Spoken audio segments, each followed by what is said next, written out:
আসসালামু আলাইকুম। মাহে রমজানের শুভেচ্ছা জানাই সবাইকে। ভিডিওটি শুরু করলাম। তো আজকে নিয়ে চলে আসলাম নতুন একটি ভিডিও। এটা হলো পেঁপে গাছ, মানে অফুরন্ত পেঁপে, অসংখ্য পেঁপে একটি গাছে কীভাবে দাঁড়িয়ে থাকে।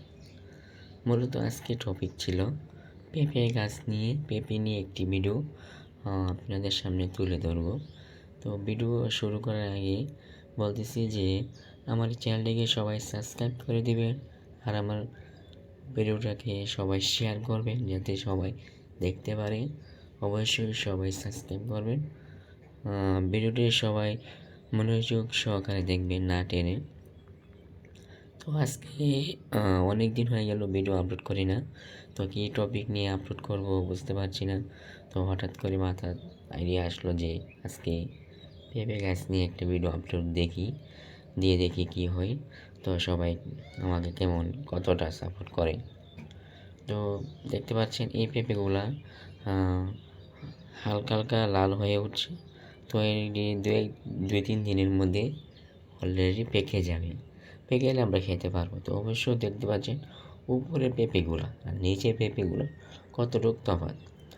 এই পেঁপেগুলা অনেক সুন্দর করে গাছে পেকে আছে। তো দেখতে পাচ্ছেন ভিডিওটি আমি আপনাদের কাছে শেয়ার করতেছি। মূলত সবাই ভিডিওটি দেখবেন আর আমার চ্যানেলটাকে সবাই সাবস্ক্রাইব করে দিবেন।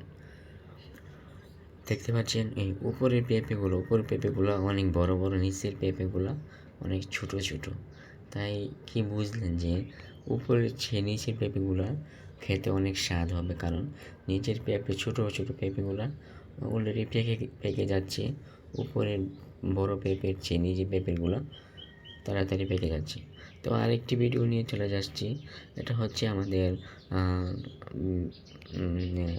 আমার আম্মু 6 গাছ লাগাইছে, এর পিছনেই আর 2টা পেঁপে গাছ ছিল। তো এখানে গিয়ে দেখলাম, আজকে সকালে গিয়ে দেখি 2টা পেঁপে পেকে আছে। তো এই 2টা পেঁপে আজকে আমি পারবো আর আপনাদেরকে দেখাবো কি সুন্দর করে গাছে পেকে আছে।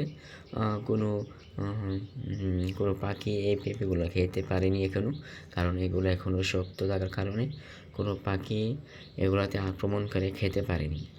তো যাই হোক, আজকে আমিও গিয়ে দেখলাম যে পেঁপেগুলো পেকে আছে, আর এটা হচ্ছে অন্য গাছ, এটাতে এখনও পেঁপে পাকেনি। তো এই পেঁপেগুলা আমার রৌদ্র থেকে অনেক দূরে, মানে ছায়ের মধ্যে বড় হয়েছে, তাই জন্য পেঁপেগুলো অনেকটাই সবুজ কালার হয়ে আছে, তো পেকে নাই। আর এই গাছটা মূলত রৌদ্রের সংস্পর্শে ছিল, তাই জন্য পেঁপেগুলা অনেক সুন্দর দেখতে, কিন্তু পেকে গেছে তাড়াতাড়ি।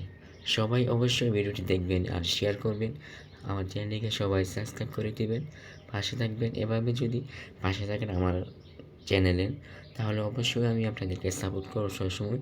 তো সবাই আমার ভিডিও দেখবেন আর অবশ্যই কমেন্ট করবেন। পেঁপেতে কী সমস্যা আছে সবাই কমেন্ট করে জানাবেন যে সাদা সাদা এগুলো কি, আসলে এগুলোর মধ্যে কি বীজ দিলে ভালো হয়, কি ওষুধ এগুলোর জন্য উপকারিতা, সবাই এই কমেন্ট বক্সে বলে যাবেন। আজকে এখানে ভিডিও শেষ করছি। সবাই ভালো থাকবেন, সুস্থ থাকবেন, আর সবাইকে মাহে রমজানের শুভেচ্ছা জানাই আজকে এখানে শেষ করছি। আল্লাহ হাফেজ।